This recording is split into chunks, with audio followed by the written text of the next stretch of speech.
This is The Jump Around with Jim Rutledge and Pablo Iglesias, streaming live on the ESPN Madison YouTube channel. This is The Jump Around 3.0. Maybe it's even 4.0 now that we've added Pablo Iglesias to the show. I am Jim Rutledge. We are in the Everlight Solar studio. Today we're going to be joined by Badger quarterback coach Kenny Guiton at the end of the show, so make sure to stay on for that. That guest is brought to you by Steinhoffels, but we'll get it rolling here, Pablo, as we got a nice little rundown on the screen. And again, you're watching us on the ESPN Madison YouTube page, but you can listen back Wisconsin On Demand, Apple, Spotify, any of those great places. But the Badgers... well, Jim, actually, before we get going, coming back from vacation, thanks for... Hopefully the Thursday show went well. I was in Arizona, and I wanted to start out our show, actually, with a nice little gift for you. A nice little surprise for you. Oh, all right. So I don't know if we can... We'll have the bag onto the side. Okay, that's for you. So I want to see what you think about this. Oh, look at that. A special little hat. I know it's not Badger related, that but is a fantastic hat. You want to know what's even better is that you and I... you and I have matching hats now. We should wear the hats then. We can wear the hats. All right. We'll put the hats on for the show.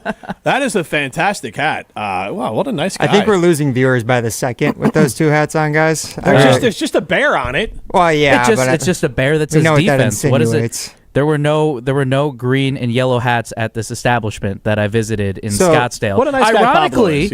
Ironically, the store owner is a Packers fan who was in Chicago. So, and then the guy who was running the store, the associate student at Arizona State, he was a Bears fan from Boston. Gave him a little big cat back and forth, but he's a Bears fan. So I figured, I was like, oh, destiny is speaking. We got to get the hats. And Virginia McCaskey passed away today. Regardless of who you are, she's 102 years old. She passed away. That is an incredible life. Matriarch of the Badger or the Chicago Bears. So give us a little bit of grace here, Primetime, and our listeners. Well, I thought those were Cal Golden Bears hats, so I was offended that you'd be wearing them on a Badger show. Otherwise, why would you be wearing... No worries. What other Bears could we be talking about? Exactly. So, thank you, Pablo. What a nice guy.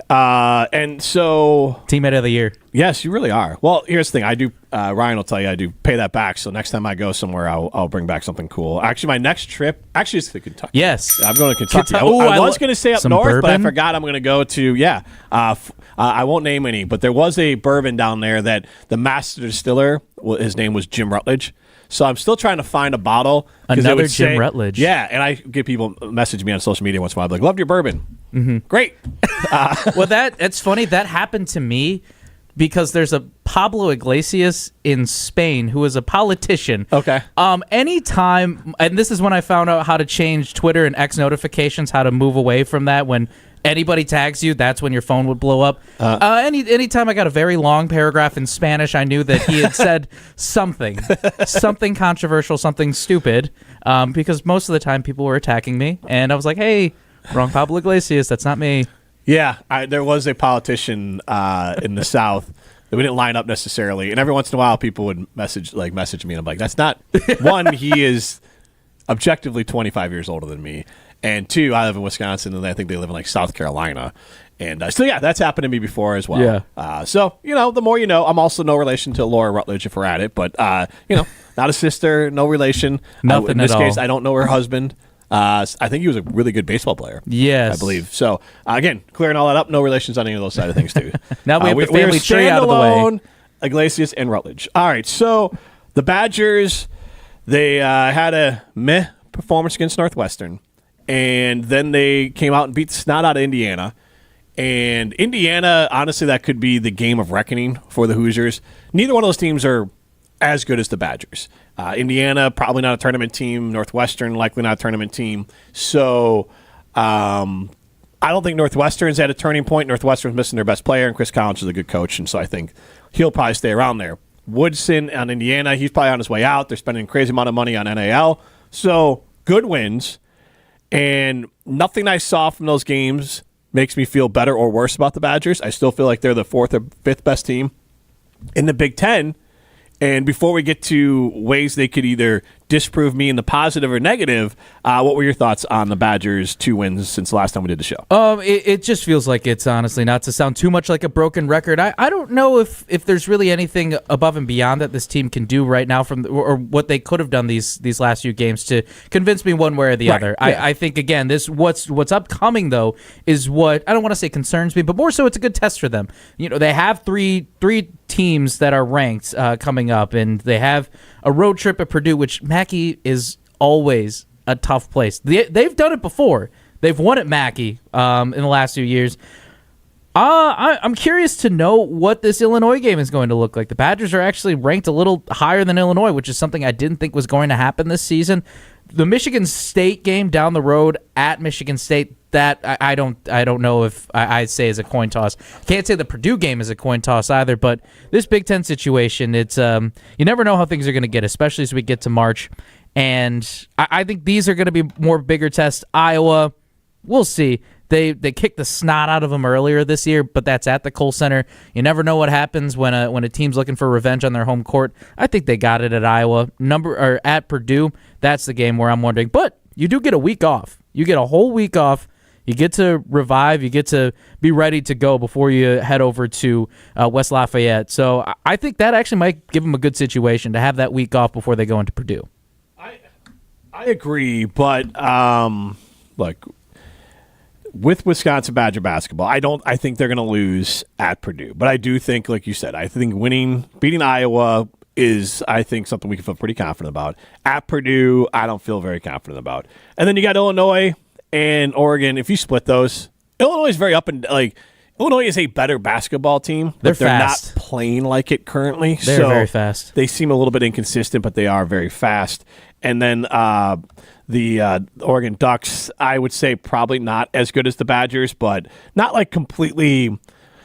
I don't know if there's giant tiers between the two of them, but Oregon's definitely not as good as Wisconsin. So I'd say if Wisconsin can get out of this, out of that 4-game stretch, 3-1, you're going to feel really good. But even 2-2, I'd feel okay with. What concerns me, not to dive too much into the Illinois game just yet, but watching this team, because I have Illinois roots. I have, my dad likes to watch the games a lot. We like to watch them whenever they're on TV. They have 2 shifty guards. They're fast. They have a kid from Spain. They have another guy from California. And then they have a big center from Croatia, who he's a young guy. He can move. So I think, if anything, that would give Nolan Winter and Steven Crowl a little bit of a run for their money. He's a younger guy, but he's got some moves. And that is something that the Badgers need to look out for, because, again, they have a little bit more speed, and they're a little guard-heavy on the Illinois side.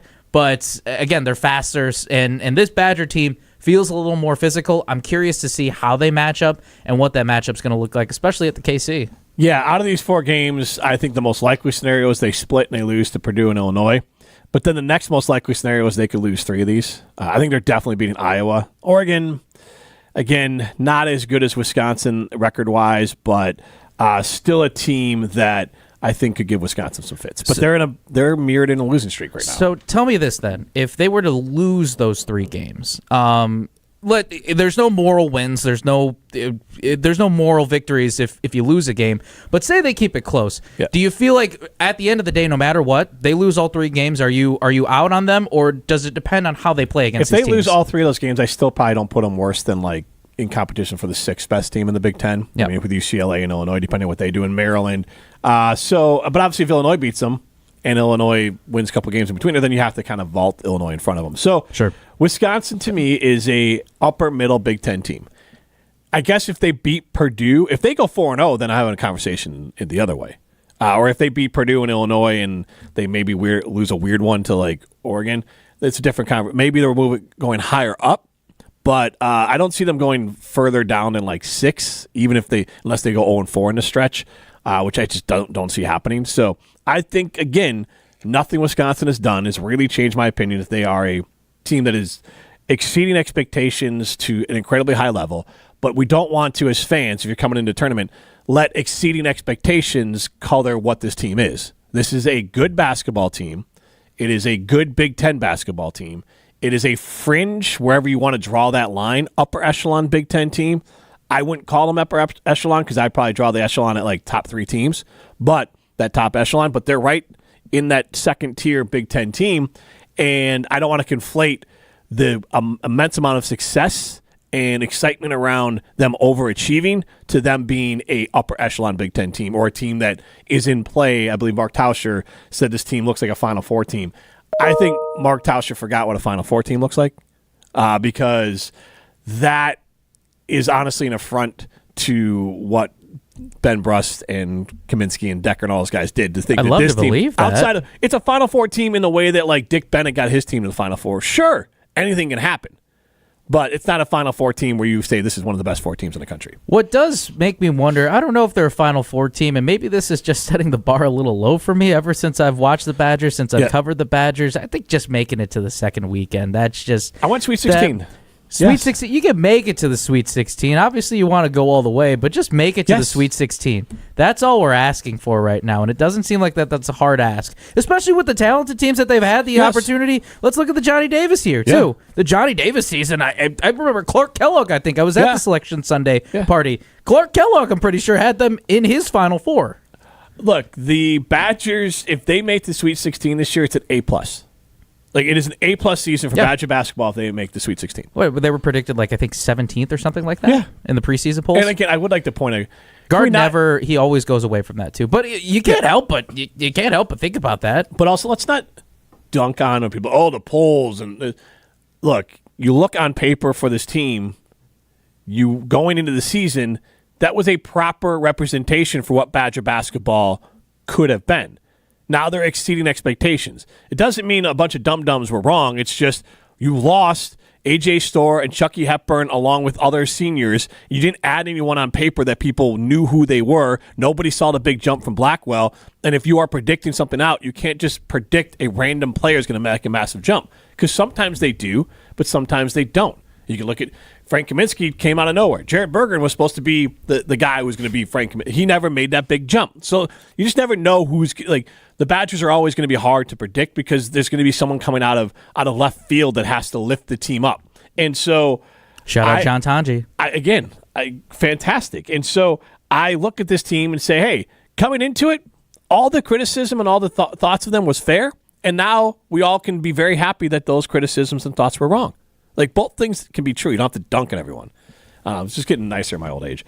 No judgmental Jim here. Yeah. Before we get to USC swiping Max Stienecker, I want to talk about Juju Watkins because USC basketball player. She was in town. And you saw some of the game yesterday. Yeah, I got to see some of the game last night. Made a super impromptu decision. I'm actually filling in today as well on the Dam Sports Show with our friends over at ESPN Beaver Dam. I was doing it yesterday. I was talking to Wally Lukaczynski, who I've been co-hosted filling in with, while Corey Sparks, their usual co-host, is out on vacation. And I said to him, like, Wally, I think I got to make the impromptu decision. So right from Beaver Dam, I drove to the Kohl Center. Man, that place was packed on the lower bowl. And it also helped, too, because it's National Girls and Women's in Sports Day, so they always have a pregame festival, and it's super fun to see all the women's sports teams have their little, it's almost, it's like a carnival, the best way to put it. Yeah. You have women's hockey teaching young girls how to shoot a puck. You have the rowing team putting out the rowing machines and all that. So it's super fun. There couldn't have been a better night to do it. Juju was a little off, though, but first bucket she hits, everybody's going crazy. It reminds me of when I got to see Zlatan Ibrahimovic for those big soccer fans when he was playing with the LA Galaxy. He missed the goalpost, and everybody in the stadium was roaring as if he scored. It's one of those moments. It's so fun to, even though you want to watch the Badgers get the win, it's fun to see another star. It's like when Caitlin Clark came here last year. Mm-hmm. That's so much fun to get to see that. She finished with, I think, 14 points, unfortunately, so I was hoping for a little more, but to just get to see her and how excited people were just to be around her, that's a priceless moment. To be able to say that you saw her play in person is unique. I was kicking myself. I'm like, how did I just missed that she was coming to town because she is, I think, the next line of stars that will be joining the WNBA, who will continue to lift the WNBA along with Caitlin Clark, Angel Reese, and so many other great players. So I'm excited that she was here, and hopefully everyone got a chance to enjoy her play some great basketball here. And she's only a sophomore, right? Because she was a freshman last year. She's only 19 years old, And I believe, what is the WNBA regulations is you need 3 seasons, similar to the NFL? Yes, because Caitlin Clark did 3. I believe it's 3. Yeah, because, there was talk sophomore year. It's like, why can't you go to the WNBA? Well, it's because there's a 3-year requirement. So if she's if that's what she was as a freshman, she's having a solid sophomore year now, and whatever she's going to be next season, it is fun just to jump onto that, what you said, what the future generation of women's basketball, women's sports in general. It was truly something to get to see her. She will be WNBA eligible, draft eligible, 2027. That is the current WNBA regulations. So in 2027, she'll be available to be drafted into the WNBA. So hopefully she stays at USC and you have a chance to see her another time at the Kohl Center. Again, transferring now to USC football, they took Badgers GM Max Stienecker, and one, I think a lot of fans, probably not the fans watching this show specifically, if you're watching a Badger-dedicated podcast, might be a little bit different, but I think a lot of fans really didn't know maybe Max Stienecker existed or what he does. And the football GM position in college football is really kind of in the eye of the beholder. So he was the youngest person to hold a title in sports history, or in the sports history at 22 years old. He's probably one of the youngest people in sports to have a GM title, just in general. But then he was raised, on three, labeled him a rising star, and he is a 24/7, 30 under 30 guy. So a lot of accolades here. And him being hired as USC's executive director of personnel is interesting. And the Chad Bowden, the USC GM, has a history with him. Him leaving, good for him. I'm not going to pretend to know what he is or isn't meaning to this program, but I do think it starts a conversation about the GM position in general. I got to give a shout out to our man behind the glass, primetime Ryan Wollersheim, who filled me in. We were in Milwaukee at the ESPN Milwaukee station, our home office, Sue for Good Karma Brands, on Tuesday, visiting a lot of our friends and teammates that we don't get to interact with. And he was the one who broke the news to me and informed me pretty much of what the whole general manager does. Again, it's the eye of the beholder, as you mentioned, but it sounds like, at least Prime, this loss is pretty big for the Badgers, no? I mean, it's big for the Badgers in that this was the guy who, from some of the articles I've read, Jesse Temple of The Athletic had one, really laid it out well, where, like Jim mentioned, he's 24 years old. So he's probably not running the spreadsheets and doing all the GM things that you would think of the way that, the guy, Ryan Poles. Draft day. Which Ryan is it for the Chicago Bears now as the GM? Hey, don't you dare talk dirty about Poles like that. He's that. probably not doing what Ryan Poles would be doing as a GM for a football team, but it sounds like essentially his role in the recruiting department was really to be the guy who helps bring in these big recruits and the guy who really kind of lands to some extent like big fishes, essentially. So after the news came out from Matt Zennis of 24/7 Sports tweeting this out, Jalen Williams, who's one of the Badgers' bigger recruits, guy who flipped from Michigan earlier this offseason, and then Emilio Agard, who, if you guys remember him, he is the one who, when he committed out of Philadelphia, he's the one who had Bucky at his commitment ceremony, and they played jump around, all of that. All of those kind of guys, apparently Stienecker is the one who helped convince a lot of those guys to come to the Badgers. He's essentially the guy who, like, once they get these players in-house and once they have them on visits, he's the guy who really makes them feel at home. He was essentially, I think in recruiting circles and like in college football, it's been for a long time called the guy who's kind of your closer, seals the deal to try and keep a player with the team and make them feel like this is a guy who is their guy, essentially. And it was, as Jim mentioned, like he's on all these 30 under 30 rising boards, so who knows what he might end up doing for USC. But I think at the end of the day, he's really a salesman for recruiting, and he's a really high-level salesman. So losing that does feel like a big impact for the recruiting and even for retention for the Badgers too, because you think of the transfer portal now, guys can be leaving at any given moment, and if the guy who helped bring them there is no longer there, that could be a massive impact. Well, let's open this up for the both of us too, Prime, if you want to get us rolling. As you broke down the X's and O's, you told us exactly who he was, but I know that you're a big Badger fan too. You're a big Badger guy. Like losing somebody to it's not a conference rival, but it's still somebody who's in the conference at USC. Just in general, losing a big name like this, a guy who's so tight with this group, with this core. As a Badger fan, do you feel concerned right now that this program is just continuing to go downhill?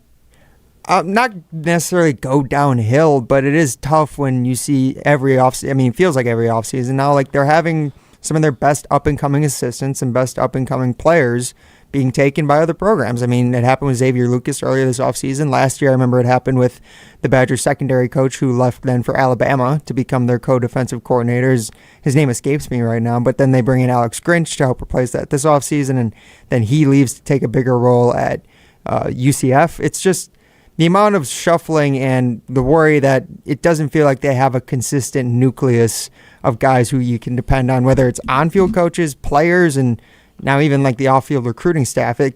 Trying to maintain consistency is just so hard for any program that isn't like a top 10 program, it feels like. And until the Badgers get there, I don't know how they get to that level to be able to retain anymore. I think this upcoming settlement, and Chris McIntosh talked about it today, you can read Badger Extra, with the NCAA should be coming in April. A lot of people are anticipating, the schools are, that this should, it will allow teams to directly pay players for NIL, so kind of this weird collective.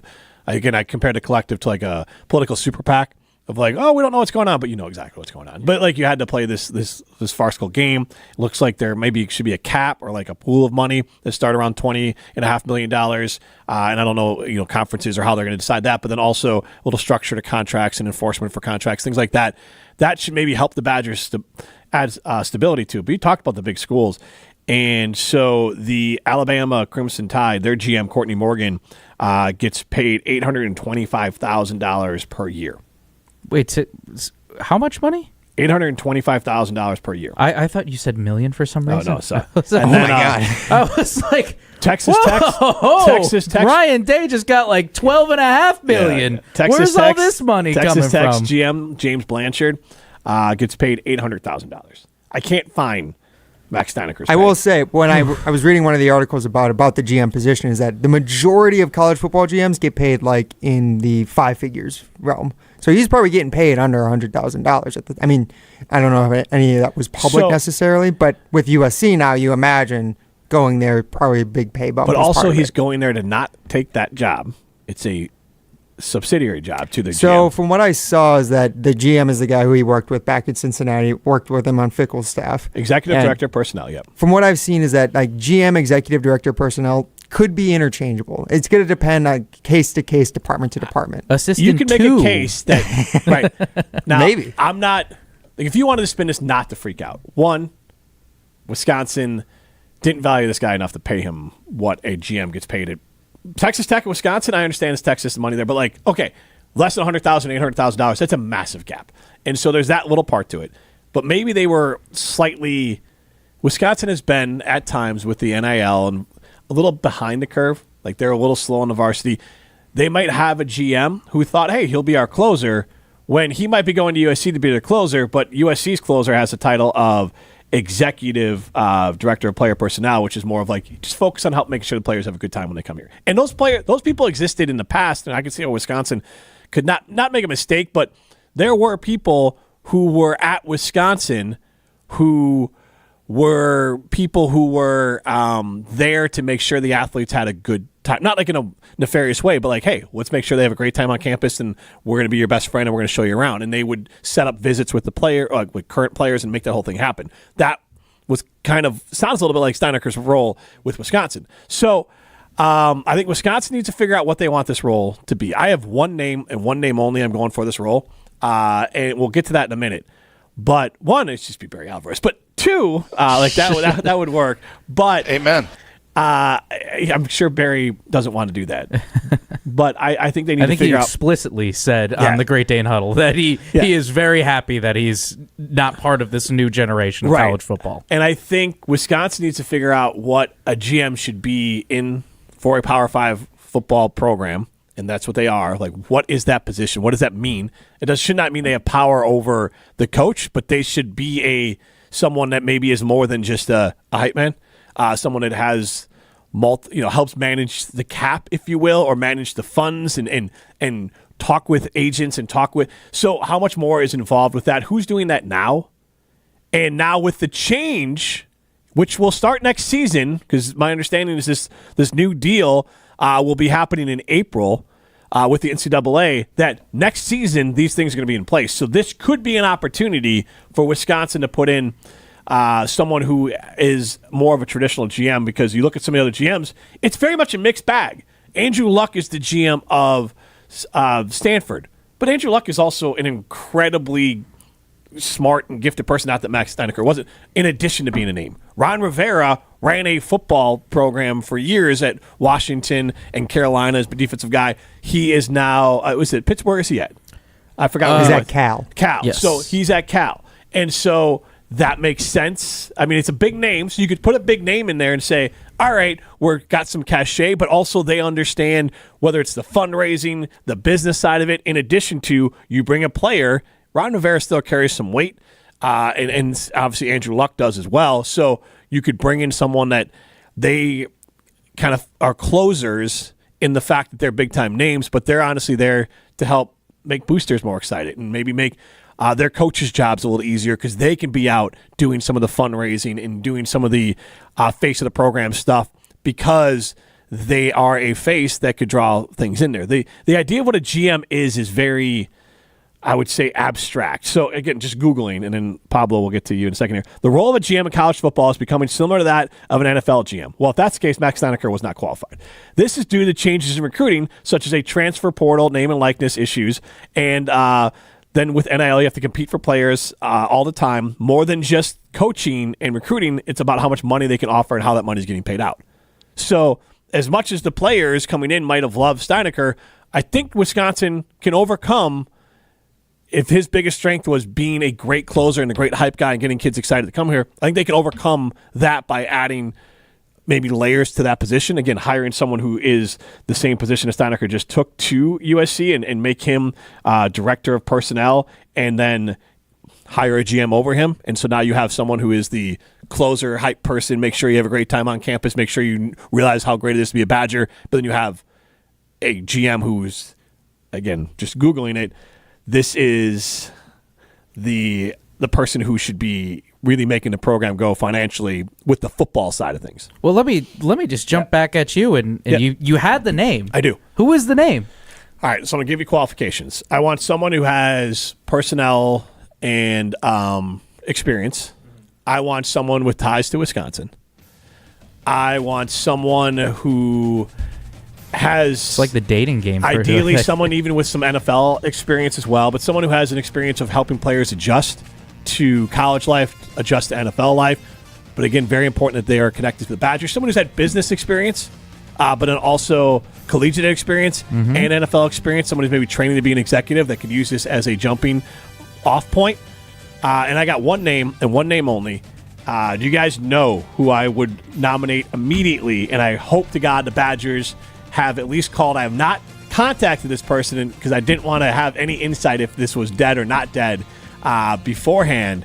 But they may or may not have been thought of different roles for the University of Wisconsin.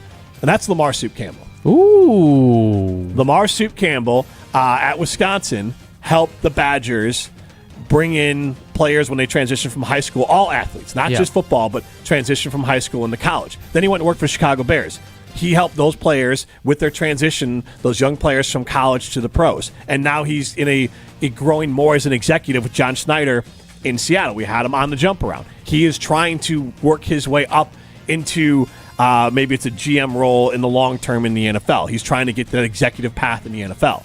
And he is also someone that has very big ties to Wisconsin, was close with Jim Leonard, close with Barry Alvarez, knows the program, loves to be a Badger, but then can run the business side of it. And also, if you've watched this show or you've ever talked to Soup, he will get you hyped about being a Badger. He can do both. So my choice for Badgers GM is Lamar Soup Campbell. Soup, there it is. I thought you were going to go a different route. I don't know the first name, his full background. I know he's a hype guy. I know he's a Wisconsin guy. He's a former teammate. I don't know exactly what it'll take to get him here. I think Chris Orr, if we're looking younger. Okay. Maybe Chris Orr could be a guy. I don't know if this is an immediate situation, but I think you give Chris is a guy like you very much know. You can probably attest to this. A guy who bleeds being a Badger. Yeah. He loves every aspect of it. He's young. He brings that perspective for newer guys that are coming in, trying to, because it's more than just a game. It's a transition into life. It's so many different things that are happening fast. So Chris Orr, I feel like that's Bring the them first both one. in. Why not? Soup as GM and Chris Orr as director of player, whatever job Mike Stienecker got. Assistant to the Badgers GM. And then Executive Director of Personnel, Chris Orr. There we go. With I love Campbell it. as GM. And then a second name. This is a little bit of a wild card, but a guy who always impressed me when I covered Wisconsin football in the earlier years is Colin Wilder. He's a guy who came over from Houston. He transferred over. That's another guy who is just all in. He's intense. He's fun. I love what Colin Wilder brought as a player. I wish he could have gone to the Big Ten championship. That was a screwy game that knocked him out in that Minnesota game, and that year, his senior year, what was it? A targeting call that didn't look like targeting, but they couldn't go back on it. Colin Wilder definitely up at the top, because I think now he's working for Coastal Carolina as a defensive analyst. So is he the call that you make tomorrow? Maybe, maybe not. But I'd say in general, I keep my eyes out on Colin Wilder. He's a smart guy. He's energetic. He's fun, and he's young, and he can relate to these guys. That's also what you would. Not saying that Soup can't. Sometimes that's what you want to look for.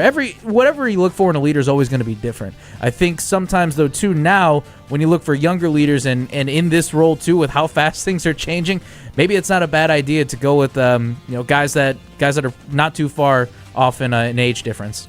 I like where your head's at. I think we should make an official nomination for the jump around, and I think we can combine it.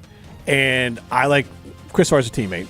Lamar Soup Campbell as a teammate. So I think we should have ESPN Madison ties to this, but this is a legitimate good ticket. I understand this is not an election, but our plea... Your vote matters. And we're going to put this out on social media, Pablo, as I'm telling Ryan what to do. But our plea, I think our joint decision for the Wisconsin Badgers, they need to hire Lamar Soup Campbell as their new GM.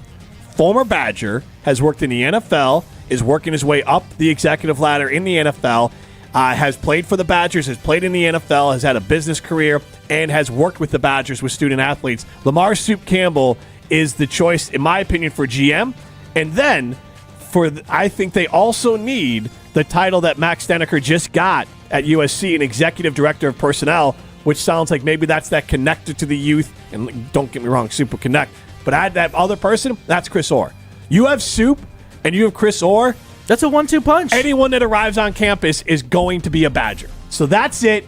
Write it down, take a picture. The group that would fix the Badgers is Lamar Soup Campbell as GM and Chris Orr as the executive director of player personnel. Do that, and the Badgers are back, baby. Bucky by a billion, in the great words of Chris Orr. You know those are going to be the next T-shirts too. If that's 100%, we're going to see it all on the walls. We've already made this dream scenario a reality at this point. I honestly want to know, so that's why I wanted that on social media. I don't know how many fans know Soup Campbell, but I think the second you looked into his resume, you'd be excited about it. But Ryan, forget even the names. What do you think about my qualifications? I want someone a little bit more established, and it's not even like Chris or I think the Badgers having just a hype man at GM will be underserved in the long run. I think I'm going to copy what Alabama, Texas Tech, the big boys are doing, and if they're hiring someone who's a little bit more of almost a mini AD in that role, I'm going to lean on that's what we should be doing. And because they have to manage all the money, and the more that's out of everyone in football's hands and just lets one person do it that's connected to football, but their only job is to handle that, I think that's good. And then adding another layer of that. Because again, if speculating that Stienecker was getting paid less than $100,000 a year, you should be able to add a real GM and then also add this because it's not a massive salary. I would hope that the Badgers are willing to do that and put that investment in to get the GM to the level of what we're talking about. The guys who are in the six-figure realms, guys or girls, whoever it may be. But I think, yes, Soup Campbell and Chris Orr are an incredible 1-2 punch. Now, I will say, if I can plug one other former guest of the jump around. Here we go. Write-in candidate. I think another great option would be someone who has some coaching experience, tons of wealth and experience from playing in the NFL, multiple Super Bowl championships, and should have a Super Bowl MVP. James White would be a guy who I think would be great at connecting with people, great at connecting with boosters, like you were saying, Jim. Yep. I think he's a connector just as a person. I mean, he has his own media career too, and I'm not totally sure where his ultimate goals are leading him right now. But I think if you want to have a guy who fits the mold of, a single person to be that guy who can also sort of run the books, run the back end, and also be the front-facing person for boosters and recruits, he could do all that. Well, that's also why not to go into a general manager role, but to get a little bit of that taste of what's being a position, not even a positions coach, but just overseeing like what, with NIU and everything. He wasn't a coach. I forgot exactly what his he was an analyst. I mean, college football programs have 100 guys who aren't coaches, but they're sometimes coaches. Right. He did say that it was an experiment thing. He thought it went super well. He didn't want to overcommit, but it sounds like that it's like he wants to, as much as he wants to dive in, put one toe into the water and see what happens, and just don't try to swim right off the bat. Yeah. But I think that it feels like that this is something that he wants to do, but it's just slowly inching to that. One other name I'll put out there, Riley Elk back here in the studio as well. Riley Elk to do it? All right. Riley, yeah. Riley? Now Riley will be the youngest. Yeah, Riley will be the new GM for the Badgers football, but he had a pick as well. Yeah, this is kind of a boring selection, but just promote Pat Lambert. He's the director of recruiting right now. He was the man underneath the GM. All I've heard is good things about him. I think if the Badgers promote him to GM and then maybe throw in a Lamar Soup Campbell or a Chris Orr underneath him, I think that'd be perfect, personally. Nobody's going Colin Wilder here. I feel like I'm out on an island. Or Colin Wilder, but again, I like your idea. He's such a good fit at Coastal Carolina. I don't want to take him away from there. That's true. I did Google, and he's like wearing the polos and everything. They are pretty sweet. I'm like, this is 100% Grit Factory. And with Colin Wilder. all due respect to Lambert, someone of Soup, like he's not coming to work under. Like he would come in to be a GM. He's working his way up the executive ladder in the NFL. So he's kind of that rising executive that you might be able to find as he's trying to continue to improve a resume. Lambert could very well be like more like the head of scouting and recruiting still, essentially. You know, like important for NFL teams. They have the head, the GM has their head scout. Yes. He could kind of do that. And I'm not saying Lambert couldn't do the job. Sense. If they just promoted Lambert, I'd be fine with that. Just not knowing him, but to keep people around, pay them more money or whatever, I'm fine with that. But I really just feel the way I've read about this job, it is more of a financial traditional GM job than the Badgers treated it as. I think that's what it's becoming more and more because this role is so young. And again, Badgers, all due respect, have kind of been behind the curve on this sort of stuff. Great point. And so I think that they might have to break out the big boy paycheck and hire an adult with experience running things. I mean, even Andrew Luck, I guess he doesn't have a ton of experience running, but I feel like he has his own business that he runs. His dad is also the athletic director, I think, at Indiana, has been worked as an executive for the NFL in the past. And Ron Rivera obviously coached countless NFL teams and has won a lot of games. He went to a Super Bowl. Again, enough there organizationally to feel like, I like the idea of the hype person, but I also feel like you need to have an adult. Look at USC. So love the hype, Max. Why don't you come here and be our director of personnel? Let's go. And you'll grow into that job a little bit more. I'm not saying someone younger couldn't do it. So if they promoted Lambert, I don't know his age, it wouldn't work. Or Wilder, but I think this job requires more of the non-football side of things than maybe the Badgers were accounting for the first time. I'm really diving deep into the Andrew Luck lore right now and just reading all about him right now. Oh, apparently he was in Parks and Rec. That's not a qualification that we need to have in there, but fun fact, just in case you guys didn't know, he was in Parks and Recreation. I think on that, we're going to switch over to talk to Kenny Guiton. We're at the Wikipedia part of the show. So, Pablo Iglesias, you did not make this interview. We're not going to pretend that I'm changing shirts and you're leaving and this is live and we'll just do this during a quick transition. No. So we taped this last week. Kenny Guiton on the road for recruiting, but we're excited to get to Kenny Guiton in a second here. But I'm excited about Steinhoffel's. It has its biggest President's Day sale yet. I already told my wife we need to go because we want to upgrade our couch. And now is the time. Now through President's Day, take an extra $100 off every $1,799 you spend and get a $100 MasterCard for every $17.99 you spend. Oh, man. See store for details. You also could take advantage, and it's an or. You can do that, or you could take advantage of Steinhoffel's 36-month 0% financing when you spend $1,799 at a minimum. It's Steinhoffel's biggest President's Day sale ever. Shop in store or online at steinhoffels.com. Look, I've used the financing before, and I've taken advantage of their different specials. Whichever one you can do, totally worth it. So get to Steinhoffel's for their President's Day sale. I asked my wife, because she worked in banking, and I guess my kids are off, because I was like, I don't know. When is President's Day? It's February 17th. My wife knew because she worked in banking, and they sometimes would have it off, or often had it off, and then the kids are off of school. Because otherwise, I wouldn't have known. So now through February 17th, I'm just giving you even the date. All right, let's get to Kenny Guiton.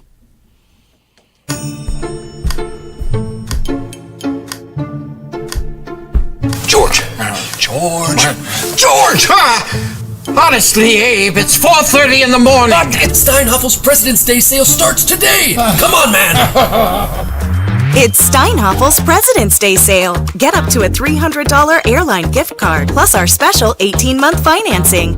By presidential proclamation, today shall be the best day ever. And joining the show, the Jump Around 3.0, I am Jim Rutledge. We're excited to be joined by Kenny Guiton. And Kenny, I'm old enough to remember you playing quarterback for Ohio State a little bit there. So I at least have to ask, obviously, Ohio State's a rival now, but it's still your school. I'm sure Coach Fickell had mixed emotions too, but the Big Ten is represented well. They're national champions. Like, what was that evening like for you?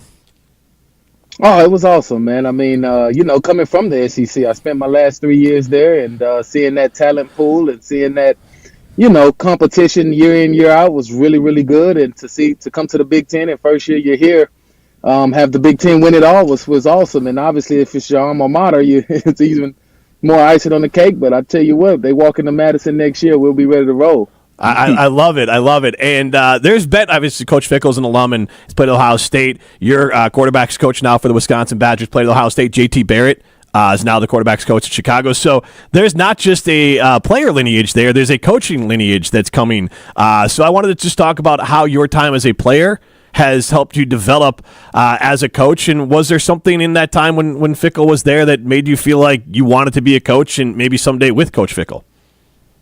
Definitely, man. I mean, the coaching aspect of it all came in when I was growing up. My dad coached me, man, and I had a bunch of uncles who coached as well. So I know I wanted to coach ball. Never knew it'd be on this level. Obviously, you're in a room full of great, talented quarterbacks, and being that guy that probably never was a starter all year long, was a guy that always wanted to sit back and help the guys and push the guys. And so I kind of got into that coaching role early as a player and things, and just tried to lead and be a captain as much as I could. And when my opportunities arose, be ready for the moments, and we all know only one QB can play. So when my chances came, I wanted to show that I would be ready and honestly make it hard on the coaches. And so with that being said, I was able to kind of lead whoever was that guy at the time, it was Braxton Miller for the most part, and really, really good friend of mine.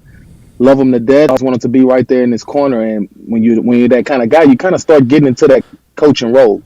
And I just think it kind of helped me and put me in the shoes that I am today. And those shoes, I want to just walk through. It's a journey. I knew wide receivers was my it's a journey. I knew wide receivers was my way in, and I think every step of the journey, you learn so much from so many different head coaches. Even when playing, like you said, the Coach Fickell, when I had him for the year, he was a big, big inspiration for me. Being the head coach, at that time, because as a defensive coordinator, I got to spend a lot of time with him on that scout team. And then next thing you know, he's your head coach. It was awesome getting the different relationships that I had with him, and now seeing it on this side, it's all confirmed in the man that I thought he was back then when you're 17 years old, and now you become a grown man and see him, and it's like, dude, this is what I thought you were. And it's awesome as it's confirmed. And you lean on those different experiences that you have, and being around the country a little bit now, and only 10 years. And man, I want to sit still with this family of mine and coach these quarterbacks. Yeah, and you mentioned coaching the quarterbacks. Up until this season, you were coaching wide receivers. And obviously, I think an offensive guy can pick things up and coach different positions, and it's going to make you a better overall coach. But it has to be exciting to coach a position that you played. No doubt, man. I mean, I grew up and this was all I played. I played it since flag football, since Little League, and man, it's been a dream of mine, right? So these last few weeks has just been a dream come true, man. You put your all into it and you want to be the best at it. I know I have a long ways to go, and I lean on my mentorship to learn from and hopefully one day reach that level. Well, and Wisconsin has had kind of a mixed bag of history at quarterback. They've had some, really, for Wisconsin levels, like Scott Tolzien was a great quarterback. There's been a lot of QBs that have won. And I think from a Wisconsin fan's perspective, and, your time as a QB maybe backs this up as well, it's not so much about the personal accolades. Badger fans are going to love a guy if they just get out there and win, whether it's Darrell Bevel or Scott Tolzien. Obviously, Russell Wilson was fantastic, but Tyler Donovan, there's a long list of guys who never played in the NFL that Badger fans love because they were winners. No doubt, no doubt. I mean, that's what you're measured by as a quarterback, right? I mean, even when you talk about the Tom Brady's of the world, any other name you bring up, what's the first thing you bring up is they're winning. The Patrick Mahomes, you watch them now. I mean, everyone to the last minute drives. And it's all about moments, right? Football comes down to moments. Sports in general come down to how good are you in certain moments and how well can you revert to your training in certain moments when those moments get so heightened and you just stay calm, relaxed, and you just playing your game. And next thing you know, you come out on top. And that's how the fans, become to love you. I've heard a lot of coaches talk about this, and I believe Barry Alvarez has as well. The idea of coaching guys in a way that they're comfortable in the uncomfortable. So when those moments arrive that would be traditionally uncomfortable, I've heard Dan Campbell talking about his philosophy about going for it on fourth down all the time. So when you go for it on fourth down in the fourth quarter, it feels less of a big deal, and you're comfortable in that situation because you've been going for it on fourth down throughout. How do you kind of apply that philosophy? Do you like that philosophy as a coach and a former player? I do. I like that philosophy. I believe that you have to be able to be comfortable in the uncomfortable situations, and the fact that as a coach, that's what we're always looking to do, right? We're always trying to push guys to that edge, right? To that point of no return where it's, hey, either I sink or swim. And so you get in that moment and you find out a lot about your guys, and I just think the quarterback position is so important on the team to where the guy that's just going to jump right in that water, a lot of times you get a team that's going to jump into that water and do what they have to do to make sure that the result is what they want. On the outside, looking into, we're talking with Kenny Guiton, Badger quarterbacks coach. Having played at Ohio State and then having been a player just in general in the Big Ten and then now coaching in the Big Ten, I would imagine having that Big Ten experience of knowing what some of these stadiums are like, knowing what that pressure is like, but then also being a former player as a coach probably helps you know where you can push a guy, what a player might be feeling, the emotions in certain arenas. That has to be helpful where you kind of know where those boundaries are of you can push someone to the limit without pushing them too far. No doubt. That was probably one of the biggest things from this past season that kind of brought back some crazy emotions. When you go to different places, you see places in the Big Ten that you just remember like, oh man, this is the things that I remember about these places that really stuck out to me. And I'll never forget my first trip to Madison, Wisconsin. Man, that'll stick with me when I'm old and can't remember anything else. You know what I mean? It was a day that I'll never forget. I learned the name J.J. Watt, right? Yeah. And we were number one, and those type of experiences help you today to prepare guys for, right? You do as much as you can to show guys, hey, this is what you're walking into. Let's be ready for it. Let's all go into this thing together to accomplish the main goal. Yeah, and I love that mentality for it. And now there's a new offensive coordinator, and it sounds like he's making a commitment to maybe not getting back to like traditional old school Barry Alvarez, Badger football. Maybe it's what Badger football was under Bielema, but it's more running the football, using the quarterback, using the play action, just kind of basically doing what Wisconsin does well, leaning into what the recruiting base might set up. So how has it been working with Coach Grimes, who's got an offensive line background? So I'm sure the two of you guys can kind of bounce ideas off each other. Man, very, very, very awesome, dude. I mean, came in and most times when you get a new offensive coordinator and really not many other changes on the staff, a guy comes in, he lays a playbook in front of you, and you start to learn it. And that's just not how we did it. Coach Grimes came in, he wanted to know about each and every person, the coach, the person, the person's family, everything about us. And then next thing you know, he wants to know about the team. He wants to know what kind of guys are we getting, what is the recruiting background that we get in Madison, and that's how we built the offense, and it's crazy that all of those things matter in order to build what we want our identity to be. We all know when you look at the University of Wisconsin and you see that W, you see that Badger, there's a certain identity that comes with that. And Coach Grimes, oh no, you're good. He embodies that. He wants to make sure that everyone knows that identity. And so when we walk into your stadium, there's no secret, right? It's us trying to impose our will on you and go to work from there. You have a unique experience, obviously, and most coaches now in college football have this, where that quarterback room might not remain the same even year to year. You have youngster and Carter Smith coming in, so someone to kind of develop right away as they kind of grow into being a college football player and trying to be someone who can contribute. But then you also have different levels of transfer. Billy Edwards having played for a while, Danny O'Neal having started for a year. So it's got to be exciting and also different ways to coach three different levels of players as far as their experience. Definitely. I mean, humble and hungry. And it is crazy, dude. Like when I say humble and hungry, that's our team motto at the moment. And that's what our room embodies, you know. And it goes back to the same thing I was saying earlier. When you got quarterbacks that'll live and walk a certain way, I just feel like your team has no choice but to follow that, right? And so we got a room full of new guys. It's full of new guys with the one guy returning in Milos. And he's a guy that may have a walk-on tag on him, but a guy that can go out there and get it done as well, that we're looking to build and hopefully give some confidence into. But overall, those guys all bring a certain level of confidence to the room that I love, right? But it's humble confidence, and then they're all hungry for a certain reason that they pick this place in order to be able to go do everything that they want to go accomplish, right? And it's all three different reasons for those three guys. And those are the things that you try to tap into, and you keep that chip on their shoulder to let them know, stay hungry. Stay hungry. Keep the competition throughout this room, and let's go. Love that. And you chose Wisconsin. And so what brought you here? When you wanted to be a coach, you came here. So what made you want to make that move? Man, in all honesty, man, Luke Fickell was 90% of it. You know what I mean? Yeah.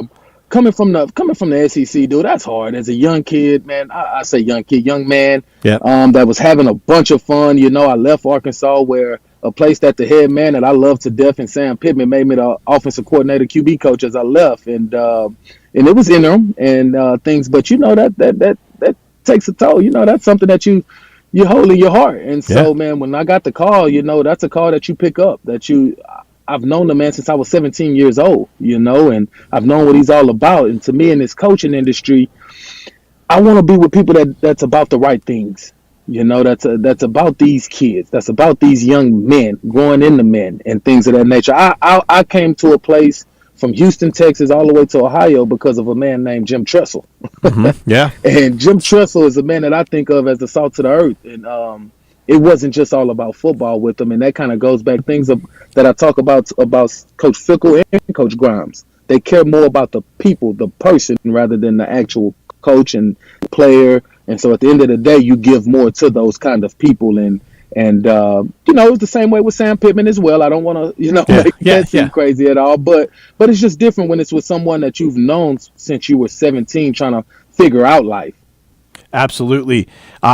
A lot of Badger fans, you're going to look at this schedule and be like, oh, my God. As a coach, as players, how do you instill in them that, you know, every game, whatever, 1-0 or whatever the mentality is, like how do you instill the idea that we can't get in front of worrying about who's on our schedule? We don't know what they're going to be when they come here. We don't know what we're going to be like, because I think it's still human nature. This time of year, when the season gets rolling, you're just playing. But this time of year, like how do you guys approach a daunting schedule?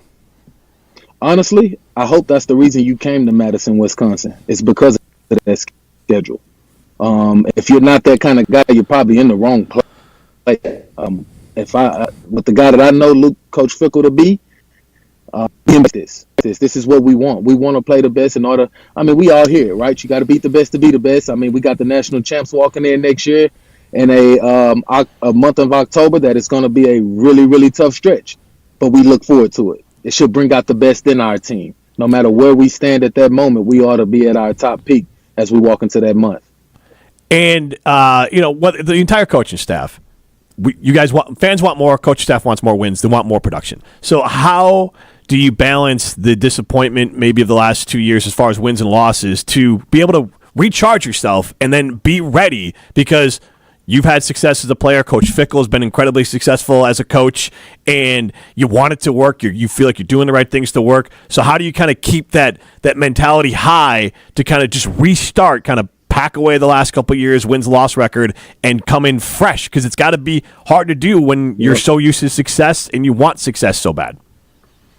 Well, honestly, you know how you say kind of pack it away? Well, we kind of do the opposite, and we own it. Okay. You know, we own it. We look back and we know the history of this place, right? The history of this place is winning. You look back at Barry Alvarez and everything that he's done, it's the reason that Coach Fickell has picked this place and brought the special people with him that he's brought with him in our strength and conditioning coach with Coach Collins and everyone else that's on staff. You know, everyone came for a certain reason, and that reason was to come out and win. So we own it. We own what's happened. We own the history in this place. We know about the history in this place, and it's time to bring that history back. And so it's hard to know where you're going if you don't know where you've been. You know, it's one of those kind of deals. And maybe that's something that we hadn't been great at in this past year or so. But in my time of being here, maybe it's been that. And now we've gotten it and we've taken ownership of it, and we know what we need to do to head in the right direction. Now we have to go do it. I think that's a great way to end. I think Badger fans would be very excited to hear you talk about that. And I know you're out on – it never ends. It never ended before for coaches, but now in the NIL days, it never ends. So I'll let you get back on the recruiting trail, Coach. Thank you so much for taking the time and joining the Jump Around. Thank you, man. I truly appreciate it, man. I can't wait to jump around. Awesome. Fantastic. Thank you, Coach. Thank you. All right. See you.